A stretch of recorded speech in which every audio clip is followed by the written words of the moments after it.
I'm Dr. Sabrina Starling, the business psychologist and the founder of Tap the Potential, where we transform small businesses into highly profitable, great places to work that let business owners take a 4-week vacation. And on today's episode, we are going to talk about how to be the leader you need to be to have the business that gives you your life back.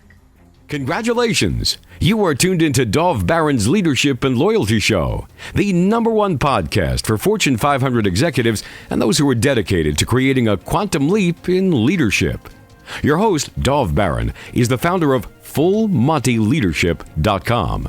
He's an executive mentor to leaders like you, a contributing writer for Entrepreneur Magazine, CEO World, and he's been featured on CNN, Fox, CBS, and many other notable sites.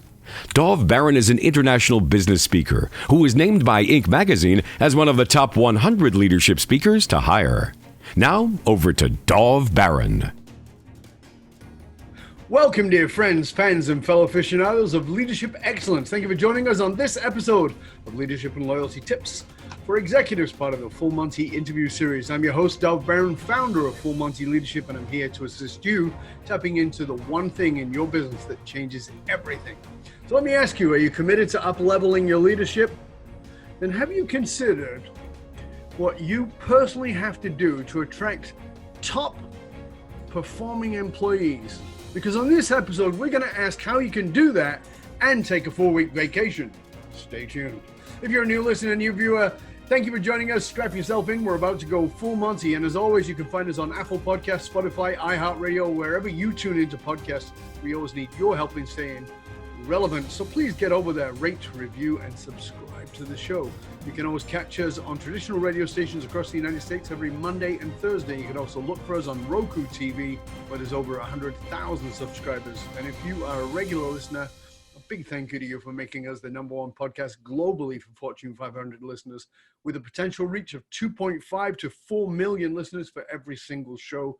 We're honored and grateful to be cited by Inc.com as the #1 podcast to make you a better leader. All right, let's strip it down and dive right in. As a leader, whether you're a CEO, someone in the C-suite, a sales leader, an entrepreneur, a leader in any capacity, you know that we, particularly here in North America, pride ourselves on being hustlers. We hustle as entrepreneurs, as salespeople, and as leaders. And oftentimes we push so hard, we burn ourselves out. And in the process, that can often make those around us feel inadequate. We know that Americans have become the non-vacation nation. 47% of Americans don't take their vacation time. Isn't that amazing? And that's just the average aspiring employee. Well, what about business owners? The question is, what's stopping us from owning our time off? Well, let's find out together. Our guest on this episode is Dr. Sabrina Starling. She's the author of How to Hire the Best. It's a series of books. And she is the founder of Tap the Potential and co-host of the Profit by Design podcast. Tap the Potential specializes in transforming small businesses into highly profitable, great places to work, and then sending the business owners away on a 4-week vacation to celebrate their accomplishment. So ladies and gentlemen, please put your hands together and welcome the business psychologist, Dr. Sabrina Starling. Thank you, Dov. I'm excited. We have some talk here about leadership and how good leadership equates to vacation and the connection between the two. Yeah, that's a weird combination for most people. It's counterintuitive, isn't it? Exactly. But where I like to start every show is to ask a question that is, who has been a great inspiration to you? And I want to just pre-frame a little bit, because people tend to go to the obvious. You know, like for me, the obvious is somebody like Martin Luther King. But there's often people in our lives who impacted us that most people wouldn't know or wouldn't suspect. Who would that be for you, Sabrina? So that would be my grandfather. And his nickname was Slim Starling. He was a classic entrepreneur in the sense of, if it could be started up, he wanted to start it.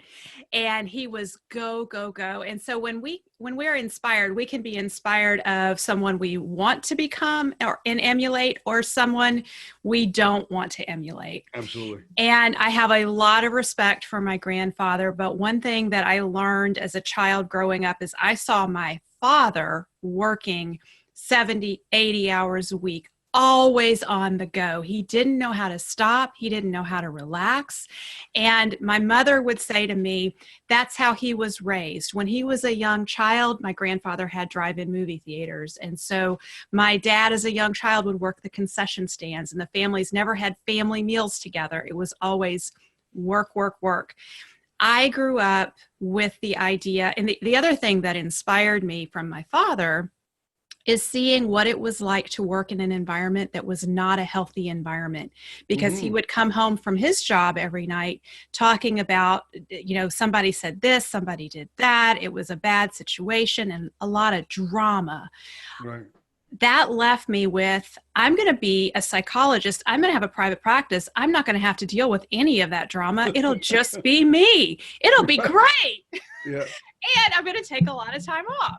That was what I kind of came in out of graduate school with that. Right. And the real world quickly hit me. But that's been my inspiration, is that work is so much a part of our lives. If we are unhappy in it, or if we are doing too much of it, I'm well aware of the impact on our psyche. You just brought up something that is so important. I spoke about it a lot. I really believe it, that in life, everybody is potentially an inspiration, but sometimes they inspire you away from, not towards. And so, I was asked in an interview many years ago, who was your greatest influences? And I said, my dad. And they said, oh, was your father a great spiritual man or a leader or whatever? No, my dad was a douchebag. My dad was a narcissistic, individual who really was disconnected. And he really showed me what not to be. I mean, it was a great lesson. And I'm grateful to that. I'm actually grateful to that. So, and it's interesting in your grandfather, you've got both, because you've got the entrepreneurial driver, which has given you a great inspiration, but also the recognition about your dad just not being able to be present because he was so busy working. So I think that's a really cool example for all of us to see, because we, this, and you and I have talked about this before, about as psychologists, we understand that people love to shove people in boxes, but they don't fit in a box because they're multifaceted. And so, the person can be very good in one area and very bad in another. And we have to be selective about what parts we take and not just the whole. Yeah, so Exactly. It's great input. Thank you. Now, I was chatting with our mutual friend, Darren Visarami, from 34 Strong. And he and I were talking about his Caribbean holiday. I'm sure he's chatted with you about this. Yes. And one of the things that he talked about, where him and I were chatting about, was he was away in the Caribbean. He's away there and surrounded by all these Europeans who were on the Swedish people who were away on their mini holiday in the Caribbean, which was only 3 weeks as opposed to the 6-week holiday. And he was saying that, he was telling people that he was there for like 3 weeks or whatever it was. And people were, you're from America? That's unusual. We only usually meet people here for 3 days. And we were talking about how rare it is, absolutely rare it is for people in North America to take longer holidays. You help business owners create highly profitable, great places to work that allows them to take a 4-week vacation. That's what I said in the intro. So that seems pretty impossible for most, certainly small business owners and maybe aspiring leaders. So help us to understand how that's even possible, because it seems like, you're talking dragons and mythology here. Yeah, like this is craziness. Yeah. So here's what I think is so important for us to wrap our heads around. Our ability to be away from our teams and for the teams to function and flourish is a direct indicator of how good a leader we are. Because I believe what leadership really is about bringing out the greatness in those we lead. Yes. When we are present in the business or in the company, it is too easy for these codependent relationships to form. And I see this in my business. I've taken multiple extended vacations. 6 weeks was the last one I took. And my team does great. They handle whatever comes up. And then I come back and it's, let's run it by Sabrina. Let's see what she they stop making the decisions on their own as soon as I am present. Right. And our job as leaders is to build the other's confidence that they are whole, capable, competent, and complete. The ideas that they bring forth are probably better than our ideas because they have more context. They're in the situation. So I am really aware when we're working with small business owners, if it's a business they've started, they have raised that business from the time it was an itty bitty baby. And if you think about businesses as children, when they are in their infancies, the startup phase, they take everything from us to survive, just like babies do. We have to feed them. We have to change their poopy diapers, all of that. Business the same way. But if we stay in that relationship with our business as it grows, now we have a very unhealthy dynamic in that business. As we're bringing on team members, if we say, you have to run every decision by me, and if you think something and you do something and you take action, and then I come behind you and tell you, you were wrong, you shouldn't have done that. All we are doing is setting our business up to continually depend on us. And that creates this dynamic where we have entrepreneurs working 80, 90 hours a week in businesses that feel like if the business is going to grow, it's just going to take more and more time from the entrepreneur. So, let's talk about this, and you and I can go a little bit more psychological on this piece, which is, why do you think that business owners and leaders are, I guess the right way of putting it, just so people can, I'm trying to get it in a language that people understand. Why do you think that as leaders and business owners, we create such needy workers, needy people to, when instead of empowering, I mean, everybody's talking about empowering, but you and I both see that leaders are still micromanaging. They're still creating codependent relationships. They're still disempowering. Yet we're talking about empowerment. We're talking about all this. Why do you think that leaders are still doing that? It feels good to be needed. It's ego. Yeah. We teach people how to treat us. And, you and I were chatting as we were coming onto the air here. I have a 5-year-old and I have a 13-year-old. My 13-year-old would like to tell me she doesn't need me. And my 5-year-old very much is, Mom, come cuddle with me. And after supper, she wants to sit on my lap. I cherish those moments because I know I've got about 2 more years of this left. And then it's me and my dog. My dog Exactly. is going to. But if I stifle her growth and say, oh, no, you can't, you shouldn't go out there and ride your bike because you might fall down. You need me right alongside you, helping you to make sure you don't fall off your bike. She's not going to grow up in a healthy way. We need to encourage autonomy in those around us. And it's our ego, it's our desire to be needed that can get in there and undermine the best of our intentions.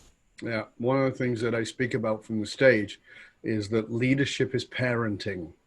Oh, yes. Right. Yes. Leadership, I know you get this. Leadership is parenting. And what that means is that as a parent of a new business, or even as a parent of a new employee, for a period of time, you got to kind of breastfeed, if you will. You got to nurture. You got to, as you said, change the poopy diapers.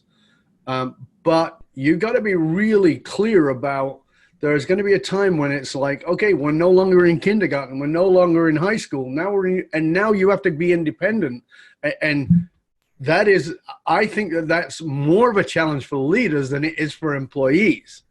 Yes. I think employees doubt themselves because they've had leaders who've never empowered them, and they don't know what to do. And I hear that, like, my boss said I can make this decision, but I don't know what to do. Make the decision. How about that? Mm-hmm. Well, but what if I'm wrong? I think our school systems also don't raise us to be leaders. You're right. The public school system is all about follow the rules, sit in your chair, do what you're told. This is what you need to know for the test. Here's the test. And so we have people coming out of that system that we are trying to now empower. So it does take some patience for that to happen. And I think we also have to be aware that we have team members who may have tried to make decisions on their own in previous work circumstances and have been slapped on the hand for it, or worse, chewed out, or called to the carpet in front of a whole team for their choices. So we always have to be mindful of what baggage is in the room when we are trying to empower that team member. But what really surprises me, we have business owners taking these 4-week vacation challenges, and part of that challenge is tell your team that you're going to take a 4-week vacation, and we've got to get the business in order for that to happen in the next 12 months. They're always so worried that what their team is going to think and say and how are they going to react. Team says, thank goodness. Go. It'll be great. We'll handle this. So it feels good to the team to have a leader who is that confident in them. And the other thing that's really interesting is it's not just about the business owner needing to take that 4-week vacation. Every member of the team deserves the opportunity to be able to take vacation and not have work pile up while they're gone. Mm-hmm. And to be able to come back and just re-enter work. And that is the sign of a healthy company, when there's that cross training and that ability for other people to step in and cover and for things to go on. It's very unhealthy when any team member feels like, I can't leave, things will fall apart. So how can we as owners and leaders know if we're doing the right things to create those highly profitable and great places to work where that can actually happen? We start small. So we do a retreat here at my home, the Entrepreneurs Retreat Center, Breakthroughs on the Bayou. And when our retreat participants show up, we ask them to put their cell phones in a basket, and we whisk that basket away to an undisclosed location. The first time, exactly, Doc. First time we did that, at the end of the day, we had entrepreneurs saying, it's been 15 years since I've cut the cord from my phone. Mm-hmm. How freeing it feels to not have to be connected for 8 hours. So we start with the smallest amount of trust building, and then we increase it. So if the longest you've been able to be away and be totally, and it's not just be away and bring your laptop. The 4-week vacation is not bring your laptop to the beach and work on the beach. That is not the 4-week come vacation. on. No, it is about totally being unplugged. So if the longest you've been able to unplug is 1 day, then your next test is to unplug for 2 days. If the longest you've been able to unplug is a week, the next test is 10 days or 2 weeks. And so we build up by doing vacation tests. And as we're doing that, our teams are growing in their confidence. But again, Dov, it's not the team that has to grow in the confidence. It's the owner, the leader, that has to say, look, I did it and everything went fine. They didn't even notice I was gone. Yeah, and I think there's the other side to it, because I know I work with an executive team, and I've now got them to say this out loud to the owner, who is the CEO and owner, and they're like, this company runs a lot better without you. Right? Please go on holiday, because when you go on holiday, we get more done. And you know, and he and I have had discussions about how he creates make work projects so that he can feel important. And I think that that's a big part of it. Like you said, you know, we all need to feel needed. We need to feel significant. We need to feel important. And I think if you need that inside of your business, and that's fine, but you got to know that you are likely to be pushing your people out. Would you agree with that? That's Absolutely. Actually, so talk to us a little bit about that from your point of view. So the other thing that is a piece of this is we leaders have to know who we are outside of our role in our companies. Yes, absolutely. And if we don't have an identity, if we don't have a purpose, and I know you are big on purpose, Dov, if we don't have a purpose that is bigger than I own this company, or I'm the entrepreneur who founded this company, we're never going to leave that company. We're going to create make work projects to feel important. And so often when I talk about the 4-week vacation, I have business owners who say, I don't want a 4-week vacation. I like my work. I have no idea what I would do. That's the very business owner who needs this the most. We Absolutely. need that space to discover who we are. And there is a real existential crisis that comes up on that 4-week vacation. And it's very similar to the empty nest syndrome when our kids go off to college and leave and get married. And then we have to say, oh, I'm not mom anymore. I'm not dad. Who am I? That's a really good question to sit with and wrestle for a while. Yeah. Yeah, the identity crisis piece of leadership is, for me, is one of the most fascinating pieces of our work. Is I give a challenge and I say, "Who are you?" And everybody has to introduce themselves, okay? And then say, "Now tell everybody what you do," and you get a couple of minutes to do that, right? And now I say, "Now stop. Now we're going to do the exercise again, and you're not allowed to say your name, and you're not allowed to say what you do for a living, but you still say, 'Who are you?'" And people go. Like searching for words. I don't. If I'm not my name and I'm not my title, what am I? Yeah. And as you said, it's this existential crisis, because particularly in the Western world, we are so driven by this identity of how we operate in the world and our levels of success and what those titles give us as success, that we've lost touch with what really matters. And it's fascinating to me. So let's take that a little bit further. So we've got this this leader is going, okay, I get this. This makes sense. I want to take the 4 weeks, but it seems like it's nebulous. How do I ever know? How will I know that I'm even close to taking? I mean, that seems, as I said, for many of these, seems like an impossible leap. How would a leader know when they're ready, that they can do that?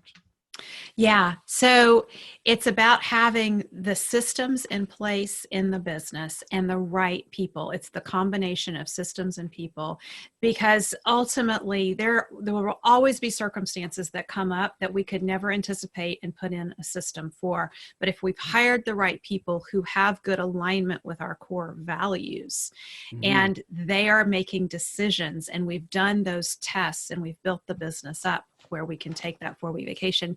And the beautiful thing that I've seen is most business owners, entrepreneurs, hate creating systems. Like that is just dry, tedious, boring stuff. I've seen them get foundational systems in place, not strong systems, but foundational systems in place. And as long as they have the A player team members who have good alignment with the immutable laws or core values of the business, they can successfully take that 4-week vacation and then come back and look at what fell through the cracks, what needed to be stronger, and then work on that and come back and make it stronger, and then take another 4-week vacation. And here's the thing about the 4-week vacation. It's not a once and done thing.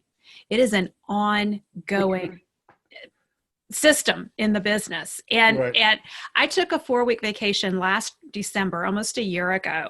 My business is in a totally different place now than it was then. So if I didn't take a 4-week vacation coming up, I would just be perpetuating this business has grown and now it needs me more. So I need to stay here more. It's very important that I take that 4-week vacation at the level that we are now so that our team can get even stronger to set us up to grow again next year. That's a very cool point. So you say that the traditional hiring practices don't work. No. So tell us why not, and maybe what we should do instead, because it's, I mean, it is what it is so far. So. Yeah. So the traditional hiring practices work just fine if you don't want A players. Okay. So let me be clear about that. Okay. You don't want to work with, if you want to work with average people, come work with us. We have a traditional hiring system. Yes. Follow those traditional hiring practices. So traditional hiring practices, let's define what that is first. And that means you're getting really busy. You realize you need more people on your team. So you're going to draft a job ad, get it out there and post it everywhere. So that doesn't align with A player behavior, because A players are not on, job boards looking for new jobs. They're out there hunkered down in their job, giving it their all every single day that they're at work. And so A players move from one opportunity to the next. They don't have extended periods of unemployment unless there is some very extenuating circumstance in their life. Mm-hmm. And so we need to be positioning our businesses to attract those A players, and we always need to be recruiting. So just like we know we always need to be marketing to grow our companies, we need to always be recruiting and looking for that A player who's a good fit for our company. And I want to be super clear that somebody can be an A player in your company, Dov, and be totally miserable in my company. Absolutely. So it is about the A player mindset, that resourcefulness, I'll get it done no matter what. I'll figure out solutions to the problem, whatever's in front of me, I'm going to figure it out. Right. And it's also the fit with the culture. And it's got to be those two things that come together for for your business, your company to be attractive to the right A players. So absolutely, I think it's vital, and I think that so often leaders and organizations don't actually know what those values are within inside their own company, and I think that's part of the problem, is that they're saying to the company who does the hiring for them, oh, we need somebody to fill the role, but it's not the culture. And I will say to people who are in those positions, executive positions or top leaders, and I'll say, stop looking for a job. And they go, what do you mean? Do you think I should go out on my own? Yeah, sure. If you want to go out on your own, that's great. I'll support that. But that's not what I'm saying. And they go, what do you mean? I say, when you look for a job, you look at something you can fit into. What you want to find is something that fits you. And I think we've got to do the same thing from a company level, which is to say, here's who we are. Yes. And this is the role we have, but here's who we are. If you fit that role, but it's in who we are, then we've got a match. If you can fit the role, but you're not in who we are, you don't believe in this, or you don't have that same set of values, we're going to have a problem. It's going to fall through the holes. And we have to be real about what our values actually are. Creating, like doing some sort of team building exercise and landing on some aspirational values will not serve us well. We have to go with the reality of what is the culture as it is? What do we value? Yes. And what are the things when we feel proud, what is going on in this company? What gets us excited? And when we are ticked off and frustrated, that's a sign that a core value has been violated. Let's call that out and let's figure out what that is, because those are the values we need to be hiring around. But again, just to sort of push back a little bit, the moments of celebration inside a society or a culture, a working culture of let's not take holidays, right, is the thing to be celebrated, is a win. And what's a win? It's working harder and creating results. And therefore a lose or a frustration is not getting the close, not getting the result. But you and I are talking about something completely different than that. And I'm concerned here that the viewer, the listener, is going to be tuning in and going, well, they're just talking about us maybe being better at celebrating our successes and looking at how we can not fail more often. That's not what you're talking about at all. No. It is about being more effective. That is the real win. So I teach a program called Leadership Bootcamp, and it is for the emerging leaders in our clients' small businesses. And talk about these people have stepped up in the business. That business owner is working on their 4-week vacation. So guess who's getting all the work coming their way? These people, these leaders. And so I'm teaching them, it is not about how much work you get done. Like, we can do work, any of us could work all day long, but we're not being effective. So let's look at what are the results we're going after, and how do we get those results as effectively as possible with as few resources as possible, including our human resources. Right. Now you talk about in Hire the Best, how to hire the best. You speak about tapping into the potential solution, and you talk about these 5 key strategies that create these opportunities, particularly even in a tight labor force. So, would you be willing to share a little bit about what some of those strategies are, so Yes. we can get a better understanding of this in a sort Yes. of meat and potatoes way? Yeah. So what we're after, what we deliver for our clients is a highly profitable, great place to work that allows a business owner to have a life, take a 4-week vacation. And so the highly profitable part is the very first part of the Tap the Potential solution. And that Mm-hmm. means design a business that is sustainably profitable. It is not about how much we make, how much top line revenue comes into the business. If that business is highly inefficient and churns through that revenue, there's nothing at the bottom. So we elevate the importance of profit first. Profit comes first. We make sure that we design a business that is profitable.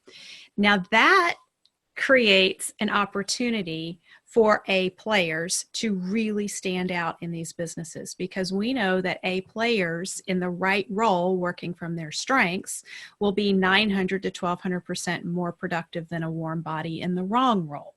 Mm-hmm. And so that allows us to have lean and mighty teams. And again, we are being more efficient with fewer resources. All of our businesses, no matter how big, if we can run them more efficiently with fewer resources, we're going to have more profit. And it allows us, one thing that I hear often is, I can't afford to pay what an A player would command. It will allow us to pay what an A player would command, because we are not having a bloated payroll with people who are not performing on the payroll. We also want to have a very tightly defined sweet spot of the business. And the sweet spot is that intersection of the top clients and customers of the business that drive the 20%, that drive the 80% of the revenue, and how their needs align with our strengths as a company. What can we be the best in the world at that our top clients and customers need? And then the systems that we put in place around that.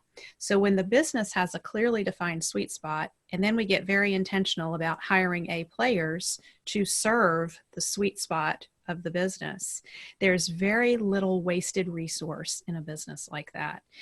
And the labor market is the tightest it's ever been. And it's been that way now for a good long time, well over a year. Mm-hmm. And so if we can design a business that can thrive in this kind of labor market and grow and scale using as few human resources as possible, we have a sustainable business. Right. And let's just go into this for a minute, because you talked about sweet spot. So let's have our leaders, our listeners, grasp what you mean by that specifically, so that they can go, oh, I never realized that maybe is our sweet spot. Because I think that a lot of the time people are saying, well, all of our profits here, but it's actually not their sweet spot. So No. help us out a little bit. So, and we have to be very careful about all of our profit is here. It probably looks like all of our revenue is here. But if it takes us a lot of resources to serve that revenue that comes in, there won't be that much profit. So the best example I can give is from my own business. I've been coaching now for 15 years, and I transitioned from being a psychologist in clinical practice to coaching. And so when I hung my shingle out as a coach in Wyoming, of all places, where, like, who'd ever heard of coaching in Wyoming 15 years ago? There were 3 people. And you were one of them. And my first 2 clients, and so I was like, I will do life coaching. You need executive coaching. I can do that too. And what you need somebody to coach your team member, I'll do that too. Everything. And so my energy was scattered to the wind, and it was just me. Sure. So we developed these very bloated businesses, and every entrepreneur that I've encountered has the yes, I'll do that disease. We just are opportunity chasers. It's hard to say no to opportunity. So we develop these businesses that provide this service and that service. And yes, they're closely aligned. But have we really looked at how profitable each of Mhm. these services is? And do we have more complaints coming from this area of our business? And does that take more human resource to deal with those complaints? So the sweet spot is that area where we really can be the best in the world, where it feels easy to us as a business to do these things. And the things that feel easy to us, we take for granted because they're our strengths. And they're Right. so much a part of who we are individually, but also as a company. We just assume every other company must be able to do this. What's the big deal about this? It's easy. And it's through talking to our top clients and customers and asking them the questions about what do you appreciate most about what we're doing for you? Or what is it that those in our industry, other coaches do that drive you crazy? And when you hear those answers and you realize, oh, we are different and our customers, our clients are seeing these things, that's when you know this is our sweet spot, this thing that feels really easy for us to do. Hmm. Yeah, that's actually a really cool point, because I think that when I've worked with entrepreneurs, one of the things I talk about is something called assumptive knowledge. And assumptive knowledge is where you assume everybody understands that. You assume that everybody can do that. And we actually will even use, as you just said, the language of everybody does that. But and they may, everybody may do that. Everybody coaches, sure. But how many people are good at it? Well, that's a different category altogether. And how many are good at it in this specific area? That's an even narrower category. And how many are good at it in this area, in this industry? That's a different category again. So that assumptive knowledge, and I think we do it to ourselves all the time, is like, yeah, well, it's no big deal, but it is. There are so many things that you do that, you as in Sabrina, or you as in the listener, that you think that that's easy. But as you just said, Sabrina, which I think is important, that's because it is your strength. It is easy. It's easy to, it's easy for my wife to go into the kitchen with three things in there and come out with a gourmet meal. I look in there and go, oh my God, there's nothing to eat. I'm going to go out and eat something. Right? Yes. Yeah. And for her, it's easy. Yeah. And she doesn't make a big deal out of it. There are other things that are very easy for me, and I have to be careful because, and this is, I think, is a very interesting point in the context of what you were saying earlier, is because if I'm running it as easy, then I can also devalue it when somebody else does it. And so we create a culture that's poor, because then a person, you go, well, just do this, and it's just, and it's that I think it's a dangerous word, just do this. And then they're panicked because you made it sound like there's nothing to do there.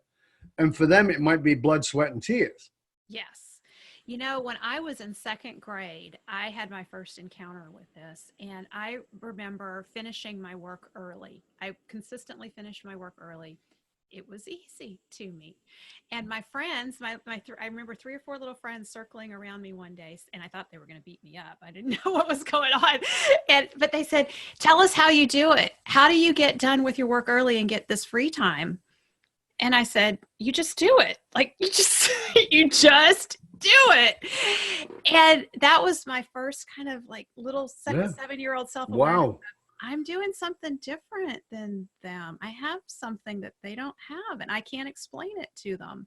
That's, in our mutual friend, Darren Virasamy and Strengths Finder, really embracing these things that are our true gifts and talents. And when we put them to work and then we intentionally nurture them, that's where we get these exponential results. And when we have, so it's not just in our teams developing these individual strengths, it's about getting our individual strengths focused on the company's one sweet spot, that strength, and nurturing that and being very intentional about the energy that we put there. That's what creates a highly profitable, great place to work. Well, there's more to it than that, and I know that there's a lot of talk out there about engagement. In your book, you speak about the engagement matrix. So walk us into that a little bit, because I think this is an important tie-in with what you were saying. Yeah. So the engagement matrix is thinking about levels of engagement in terms of 4 quadrants. So when you have a new team member coming in, they are highly engaged, but they don't know anything yet. So they're not as effective for you. And so we want to, the magic of onboarding effectively is moving them very quickly from that engaged but know nothing quadrant over to engaged and effective. They understand the business, they know what's going on, and they're very excited. And engagement will continue through those two quadrants if we have a business that has a real purpose to it. And you and I, Dov, you're on my Profit by Design podcast. We talked a lot about the importance of purpose in creating a business that's attractive to A players. We all want to be connected to something greater than ourselves. But we also have the team members who will start to disengage over time. And this, we work at my business, Tap the Potential, we work with rapidly growing companies. And it's very common to see a team member who was an A player in the business, highly engaged when the business was at a certain revenue size. But as it has scaled, that team member is getting more frustrated, angry, just difficult to deal with. And so that team member may no longer be a good fit for the way that the business has grown. So as that disengagement, and it starts slowly and it's very subtle, and we leaders have to have our eyes on this at all times. And we need to have that one-on-one and say, I notice you being frustrated a lot. What's going on? What do you need from me? How can I better support you? And we also have to be mindful, if we're in that rapidly growing company, of what scope drift has happened in that person's work and help shift things back to get them working from their zone of strengths. Because A players can do everything. They're great. They can get a lot done. And it's very easy for us leaders to say, go do this, go do that, go do that. And that's where that disengagement starts to creep in. So we want to get in there and address it as quickly as possible. Our temptation as leaders is to turn a blind eye and say it'll self-correct. We don't need to have that uncomfortable conversation. It'll just take care of its own self. It never does. It gets worse. And then we have the team members who now are disengaged and totally ineffective in the business. And those are like the cancer in the business. Absolutely. If we keep those around, they will drive our A players away. And we cannot afford it. There's another type of employee, though, that is really difficult for leaders to know what to do with them. And that is that employee who is a top performer, but the values are out of alignment with the company. Yes. That is so hard, but you cannot keep that person around. Right. And you and I talked about this on your show, which is... Yes. How would you and I talked about it from my side, but I want to hear it from your side. How would you deal with that? So you've got a leader who comes to you and says, listen, I got Charlie. Charlie is a top performer, but Charlie is rude to people. Charlie doesn't know how to get along with people. Charlie doesn't hold the same values as we do around X or Y.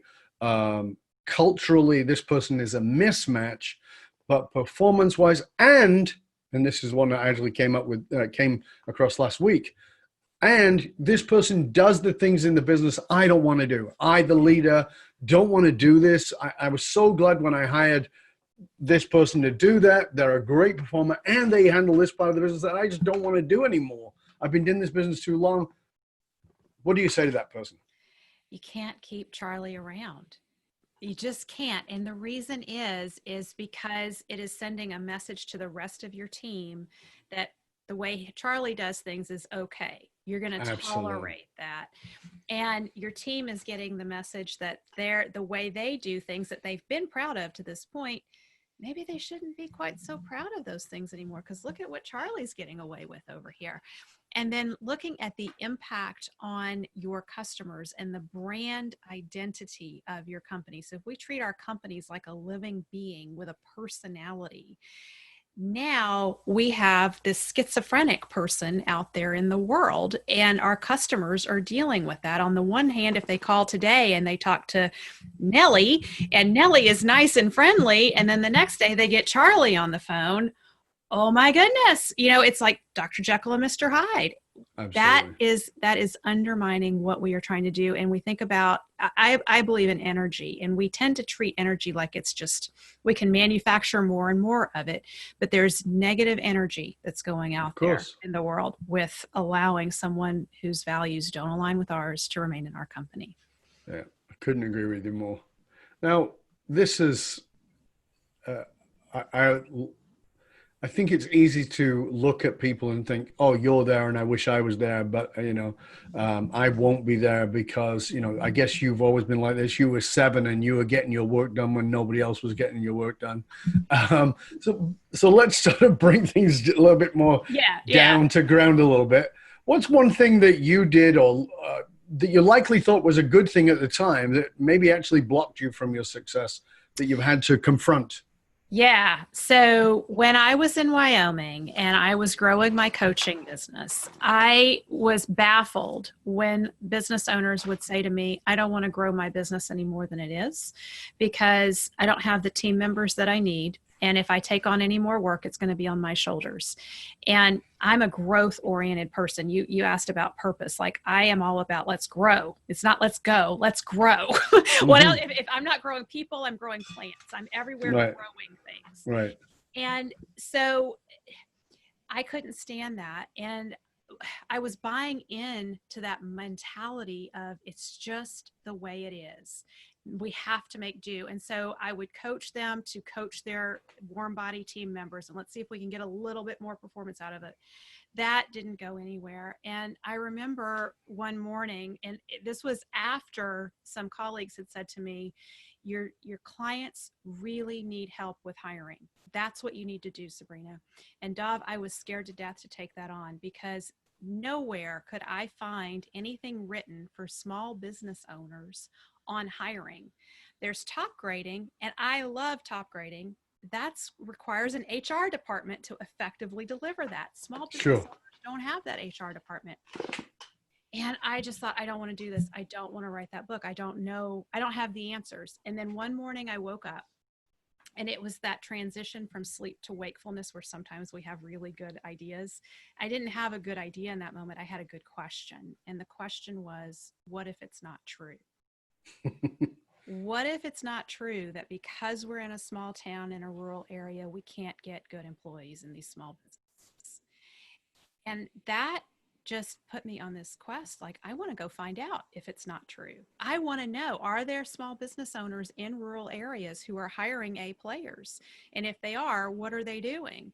And as I started going out there looking for that, I found small business owners with A players in their business. And every single one of them, I would ask, can I interview you? They said no. And I couldn't understand because I'm a nice person. I'm like, why won't you even talk to me? I don't Right. understand. And what it was is they felt like they didn't have any answers. They had this one or two great team members on their team. They had no idea how they got them. It felt like a little, The employment fairy had come along and sprinkled some dust. Yes, I found that unicorn. Look, it's right here in my business. I have no idea. And I don't want to talk about it because it might go away. So, Right. and I said, look, just please let me ask you some questions. Let's dig in a little bit and help me understand how this person came to be working for you. And then they would talk to me finally. So I'm persistent. And as I was doing these interviews one after another, I was hearing the same patterns of how these A players came to be working in these businesses. And I realized, oh my goodness, there's a system here. And so I Oh. started trying it out with my clients, and sure enough, it worked. So getting back to the question of, how did I almost limit myself? I was limiting myself by buying into the dominant discourse. And dominant discourse is that set of beliefs, attitudes, mentality that we live in, and we just accept it as truth. And I was just saying, everyone says it, it must be true. And when I broke through that and just started to ask questions, and I am a big believer in the questions we ask determine the solutions we find. If we're finding crappy solutions, we better ask better questions. Couldn't agree more. Thank you for sharing that. I appreciate that vulnerability. It's an important piece. Mm-hmm. So as we come towards the end of the show, and this has flown by, of course, as it does, Are you ready to go into a bit of a quick fire round? Yeah, sure. Let's go. Okay, good. Let's start with an easy one. What's a guilty pleasure for Dr. Sabrina Starling? Reese's peanut butter cups. Really? Really? Since you were a kid? Well, I love Reese's peanut butter cups, but I did 30 days without sugar. And at Halloween, my bag of frozen Reese's peanut butter cups, I sat down at the table with my kids. One of the things we do at Halloween, because we limit the sugar all year round, no holds bar at Halloween. They can eat as much candy as they want. And they don't eat that much because, when you don't eat a lot of candy, when all of a sudden you start eating a lot, your tummy feels really upset very quickly.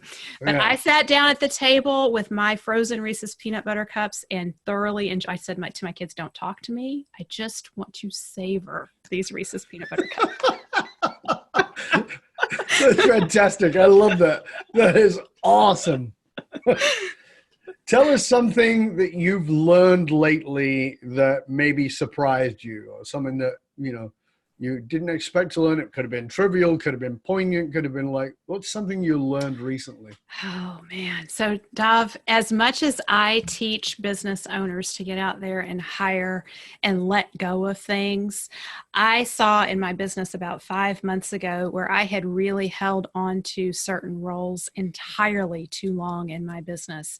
Oh, And as I let them go and delegated, I saw all the flaws and the mistakes that I had made and, areas of weakness. And I just thought, that's painful to look at. And thank goodness I have somebody who's going to do it way better than I was doing it.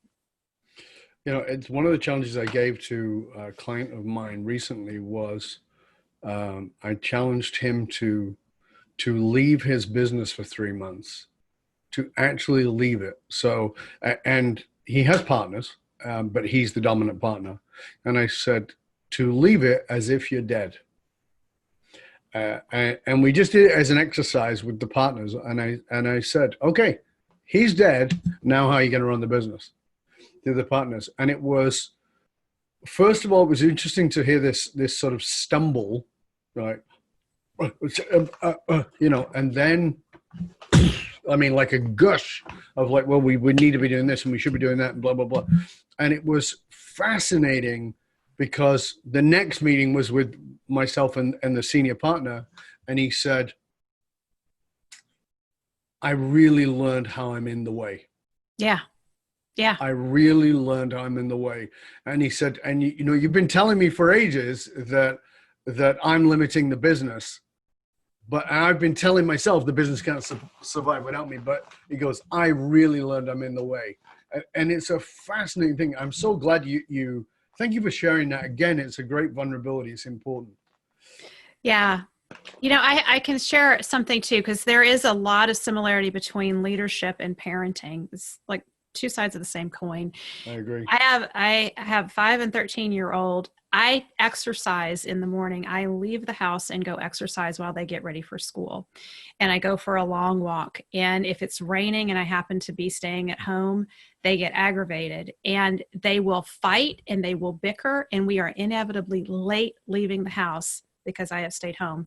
And to me, that is my regular reminder from my kids, get out of the way, Mom. Just let me be, let me do my own thing and show my independence. But it's a great metaphor. It's a fantastic metaphor. That's fantastic. Thank you.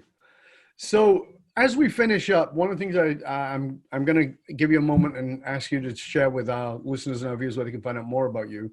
But before I do, I want to ask you to really share a piece of practical guidance, practical advice that our viewers, our listeners can go do immediately, preferably within the next 24 hours, that they can put what it is that you've been sharing into action. What would that be? Go find your best team member and acknowledge them for something that you appreciate about what they're doing in your business.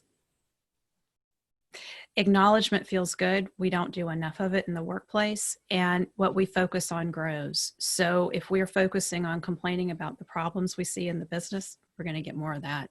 When we get intentional about expressing gratitude and acknowledging strengths in others, we get more of that. I couldn't agree more. That is awesome. Thank you, Sabrina. This has been wonderful. Please share with our viewers and our listeners where they can find out more about you and all your wonderful resources. And I know you have a lot. Thank you, Dov. You can find me at tapthepotential.com. That's our coaching company. And you can get a hold of my book at tapthepotential.com/book. And if you want to know how you are doing with setting your business up to be a highly profitable, great place to work and the areas that need some attention from you, you can take our assessment at tapthepotential.com/assessment. Assessment. Okay, let's get that down. We will make sure that that is shared in our show notes. So tapthepotential.com. I highly recommend that you go over there. I highly recommend that you get a hold of Sabrina's book. And please tell our viewers and listeners about your podcast where they can tune into that as well. Yes. So we have the Profit by Design podcast, and you heard me talk about step 1 of the Tap the Potential solution, design a sustainable, profitable business. That's what we talk about on the Profit by Design podcast, is how do you build that sustainably profitable business that allows you to have the lifestyle you desire.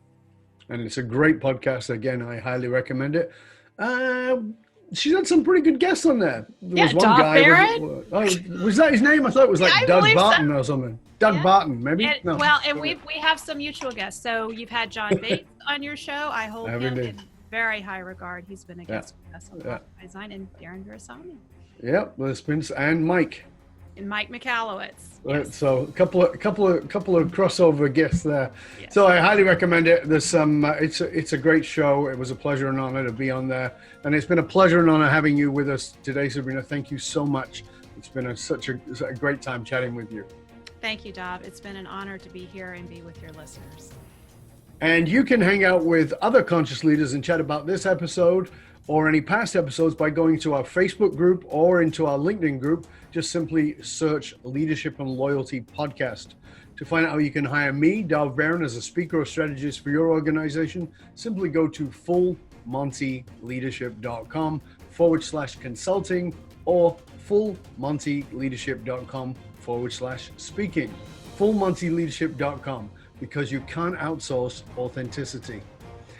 Thank you for sharing the show with everybody you know. Till next time, stay curious, my friend. Stay curious about how you can set your people up to feel empowered in such a way that you just breed in powerful trust so that you can actually take a 4-week vacation. If you want to find out more about that, and go tap into Dr. Sabrina Starling. I'm Dov Barron, and I'm here to assist you tapping into your deep greatness to reach that next level of clarity, focus, purpose, and profit in your business, your life, and your leadership impact. And I am out.